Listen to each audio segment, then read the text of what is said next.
Thank you, Mr. General Evaluator. Fellow Toastmasters, welcome guests, and Atul, who showed us that you can literally have your cake and eat it too.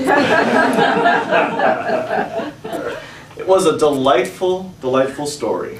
And what really had me going was the undercurrent of, if you know Atul, and you know what he does in this district, and you know how hard-working he is, and what he does for every single thing he puts into this organization, then you also know that he really believed in the moral of this story, and he practiced it.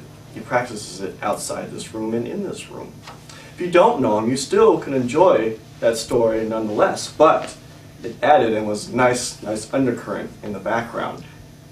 Every single word as the story was going on, I can picture Atul doing the work of the little hen back and forth. It's a nice little element. I'm not sure if he was really intending for that, but it was working for me. And then to see him loosen up and to do some voices, 4 voices. The cat's meow, the dog's bark, the mouse's squeak, and then of course his narration. Not let alone the hens too. He said at one point, said the cat, said the dog, said the mouse, and then he just said meow, bark, and squeak. Kind of went back and forth on that. I wasn't sure if he was going to keep saying one or the other or both, but it worked just fine, and that's a way to make it shorter if you have to just say the association of the voice, keep it as the meow instead of saying afterwards, said the dog, said the cat, said the mouse.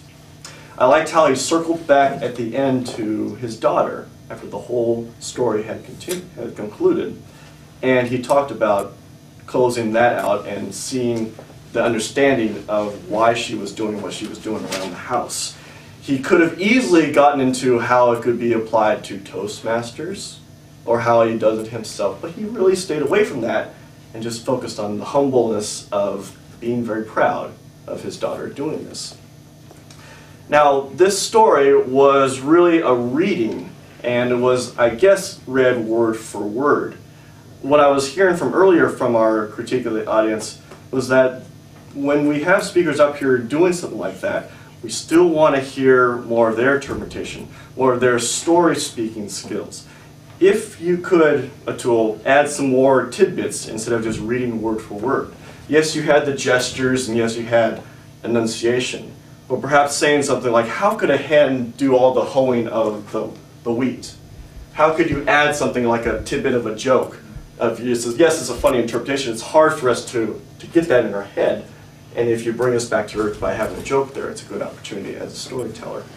Also, watch out for your enunciation of some words. Wheat sounded like weed, and flour sounded like floor. Just make sure you enunciate those just fine. Otherwise, your story had its own cake, and you served it well. And when you blur those words that you read with the words you say, your storytelling will be delicious.